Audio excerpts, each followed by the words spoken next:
नमस्कार, मैं हूं रौनक पारेख और आप देख रहे हैं पंजाब केसरी राजस्थान। हाल ही में देर रात जयपुर नहीं बल्कि जोधपुर के अंदर जोधपुर पुलिस ने बड़ी कार्रवाई को अंजाम दिया है। 2 स्पा सेंटर पर पुलिस ने छापेमारी की जिसमें लगभग 10 थाईलैंड की लड़कियां और लगभग कई विदेशी लड़कियां हैं। इसमें कुल मिलाकर के 18 युवक युवतियों को इसमें गिरफ्तार किया है। साथ में इसमें स्पा संचालक को भी गिरफ्तार किया गया है। क्या है पूरा मामला, कैसे पुलिस ने रेड दी, इस पर हम बात करेंगे। हमारे संवाददाता जोधपुर से जितेंद्र रूडी है, उनसे हम बात करेंगे। रूडी जी, अगर बात करें कि किस तरह से पुलिस को इस पूरे मामले की जानकारी लगी और पुलिस ने किस तरीके से इसमें एक्शन लिया।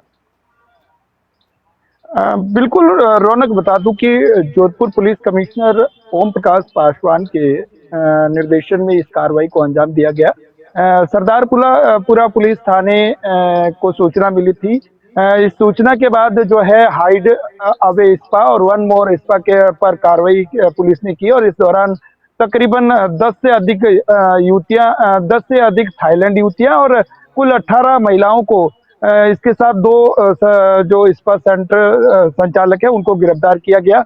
इस दौरान थानाधिकारी जय किशन सोनी जो है मौके पर मौजूद रहे। इस दौरान जो संचालक है जिसकी पहचान अनिल के रूप में हुई है, दूसरा जो है रवि के रूप में हुई है, इन दोनों संचालकों को गिरफ्तार किया गया। साथ ही पुलिस ने वहां आपत्तिजनक सामग्रियों को भी जब्त किया है और स्पा सेंटर को सील भी कर दिया गया है। साथ ही जो विदेशी युवतियां हैं उनके वीजा जी, दस्तावेजों की भी जांच की जा रही है। पुलिस लगातार जो है इस तरह की कार्रवाई को अंजाम दे रहे हैं। देर रात्रि में इस 2 स्पा सेंटर पर ये कार्रवाई की गई। जी रौनक। रूडी, अगर बात करें इस मामले में पुलिस ने जो कार्रवाई की है, क्या इससे पहले भी कार्रवाई पुलिस करती रही है? क्योंकि इस बार जिस तरह जानकारी मिली है कि मुखबिर की सूचना के आधार पर इस पूरे मामले में एक्शन है वो लिया गया है। निश्चित रूप से जो है मुखबिर की सूचना थी। इससे पहले भी जो है पुलिस ने कार्रवाई जो स्पा सेंटर पर कई कार्रवाई की थी। कई जगहों पर जो है डमी कैंडिडेट भिजवा कर जो है स्पा पर कार्रवाई जोधपुर पुलिस ने कर चुकी है। देर रात्रि को जो कार्रवाई हुई थी वो एक सूचना के आधार पर, क्योंकि मुखबिर की सूचना थी और उस सूचना के आधार पर इस कार्रवाई को अंजाम दिया गया। मुखबिर की पुख्ता सूचना थी कि वहाँ थाईलैंड की कुछ लड़कियां जो है वहाँ आई हुई है और इसी को लेकर जो है पुलिस देर रात्रि में इन दोनों स्पा सेंटर पर कार्रवाई की। वहाँ पे बहुत सी आपत्तिजनक सामग्रियां भी मिली है। इसके अलावा जो महिलाएं थी उन सभी के दस्तावेज चेक किए जा रहे हैं। इसके अलावा जो स्पा सेंटर है उनसे भी पूछताछ की जा रही है कि इस तरह की जो गतिविधियां जो अंजाम दी जा रही थी, क्योंकि आपत्तिजनक कई चीजें वहां मिलना पुलिस के लिए एक चैलेंजिंग भी है। साथ भी जो इस तरह की कार्रवाई पुलिस लगातार करती आई है। जब से पुलिस कमिश्नर ओम प्रकाश पासवान यहाँ जोधपुर में ज्वाइन किए हैं उससे उसके बाद लगातार इस तरह की कार्रवाइयों को अंजाम देना लगातार पुलिस की ओर से जारी। जी थोड़ी रोहन। बात करें, पुलिस कमिश्नर ने एक्शन लिया है, कार्रवाई तो की है, लेकिन इस तरह की कार्रवाई पिछले काफ़ी समय से लगातार करते रहे हैं, लेकिन फिर भी कई लोग हैं ऐसे काम करने से बाज नहीं आ रहे हैं। इसको लेकर के पुलिस कमिश्नर ने, आपने उनसे क्या बात की कि इस तरह की कार्रवाई आगे होती रहेगी या फिर ऐसे जो लोग काम करते हैं उन पर रोक लगाने के लिए पुलिस क्या इंतजाम कर रही है?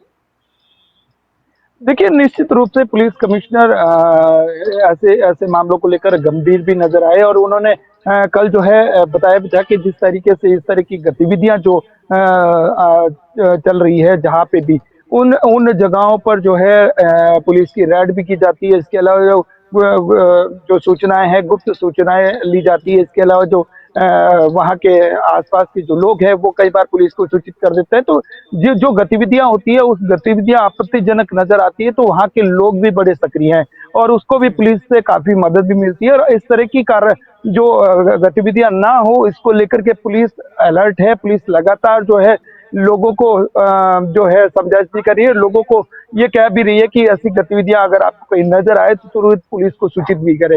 हालांकि ऐसी गतिविधियां ऐसा नहीं कि पहली बार हुआ, इससे पहले भी हुआ है।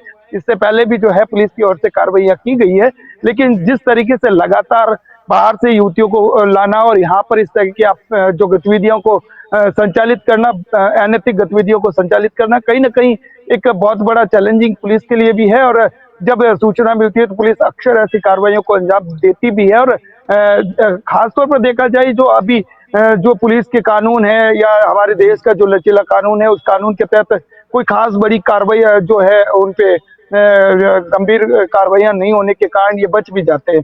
हालांकि बीएनएस कानून आने के बाद कुछ हद तक अंकुश लगने की जो है संभावना जताई जा रही है। जी।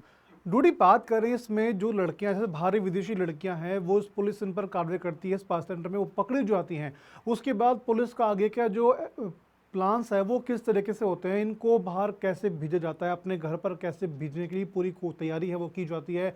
क्या पूरी कार्रवाई का प्रोसेस होता है? देखिए, जब भी कोई ऐसे स्पा सेंटर पर जब कार्रवाइयाँ होती है तो उनके पहले सबसे पहले दस्तावेज चेक किए जाते हैं कि मूलतः वो लड़कियां है कहाँ की। जब जी। उनके दस्तावेज चेक किए जाते हैं, उनके जो पासपोर्ट है, वीजा है, उनको देखा जाता है कि वो कहाँ की है और कब वीजा लेकर वो यहाँ इंडिया आई है। इंडिया आने के साथ ही जोधपुर कब आई है और कितने दिनों से वो यहाँ रह रही है। उसके बाद वहाँ जो उनके परिजन है उनको भी सूचित किया जाता है और निश्चित रूप से जो है इनकी पहले तो पुलिस जो है इनको गिरफ्तार करके जो है कोर्ट में पेश भी करती है और हालांकि उन पर कार्रवाई उनको जो है कानून के तहत सजा भी दी जाती है। लेकिन मैंने पहले भी बताया कि भारत जी। का कानून ही ऐसा है, लचीला कानून है, तो ऐसे मामलों में कोई खास जो है कोई आरोप हो नहीं पाते, जिसकी वजह से ज्यादा लंबे जेल तक जा नहीं पाते, तो जिसकी वजह से बच भी जाती है। हालांकि जो प्रोसेस जी। है, सबसे पहले इनके दस्तावेज चेक किए जाते हैं, दस्तावेज का मिलान किया जाता है कि वो दस्तावेज सही है या नहीं। उसके बाद उन दस्तावेजों के आधार पर इनको जो है पुनः भिजवाने का पुलिस काम भी करती है। लेकिन वही है कि पुलिस अक्सर अल्टीमेट देती है कि भविष्य में ऐसा ना हो और इस तरह की गतिविधियों में सम्मिलित ना रहे। इसको लेकर जी। के भी जो है पुलिस उनको आगाह भी करती है। जी। मेरा आपसे लास्ट सवाल रहेगा डोडी, क्योंकि जिस तरह देखें, जिस संचालक पर पुलिस ने एक्शन लिया है, उस संचालक का जो मालिक है उस पर पुलिस पहले भी एक्शन ले चुकी है, उसके बावजूद भी वो अपनी गलती सुधारने से बाज नहीं आ रहे हैं। तो अब पुलिस उस संचालक पर क्या एक्शन लेने की तैयारी कर रही है? देखिए, अक्सर देखा जाता है कि ऐसे जो सेंटर्स होते हैं वो किसी न किसी आड़ में चलते हैं।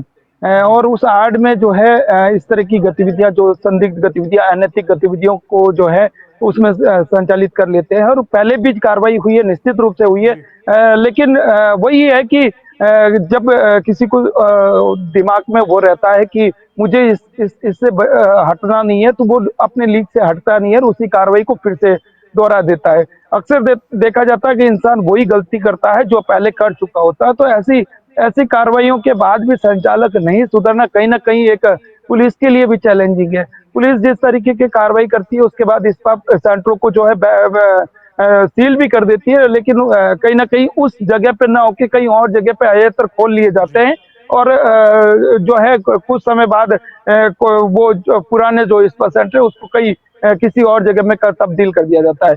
अक्सर जी। देखा जाता है कि जो भी गिरफ्तारियां होती है उसकी कुछ ही दिनों बाद उनकी जमानत भी हो जाती है, क्योंकि जी। वही है कि इनके जो लचीले कानून है, इनकी जो कार्रवाइयां होती है वो जिस तरह धूम्रपान की कार्रवाई होती है, यानी कोई बीड़ी सिगरेट पीता है या खरीदता है, बेचता है, उसकी जो कार्रवाई का जो ऑफेंस लगता है वही ऑफेंस जी। इसमें लगता है।